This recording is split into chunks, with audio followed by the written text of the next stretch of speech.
తల మీద పెట్టుకుని గోవిందా గోవిందా గోవిందా గోవిందా గోవిందా అంటూ నది దాటి వెళ్ళిపోయి పాలు పోసేస్తాను, మళ్ళీ గోవిందా గోవిందా గోవిందా వెళ్ళిపోతాను ఇంటికి.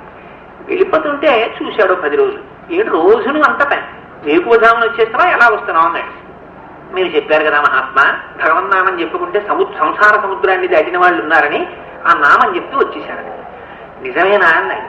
నిజమే అన్నాడు. ఇది చూపించు అన్నాడు. రండి, అయ్యో దానికే మీరిచ్చిన మంత్రమే కదా అని తీసుకొచ్చింది. గోవిందా గోవిందా గోవిందా అంటూ వెళ్ళిపోయి నది మించి. గురువు గారికి ఆశ్చర్యం వేసింది, ఇప్పుడు అలా కూడా వెళ్ళిపోవచ్చా అని. ఈయన కూడా పంచ పైకి పట్టుకుని గోవిందా అని కాలేశారు, బుడింగలు వెలిగారు. ఆవిడంది చూసి, అదేడో గోవిందా అంటే నీటి మీద నడిపించగలిగిన వాడు పంచ రావకుండా చూడలేడా? ఇది నీటి మీద నడవగానో నడవలేనో, నడిచినప్పుడు నిజంగా కాలు నిలబడుతుందో నిలబడదో, కాలు దిగిపోయి తగ్గుకుని పంచి తడిచిపోతుందేమో అని ఎత్తి పెట్టుకున్నటువంటి వాడు కలడందురు దీనుల ఎడ కలడం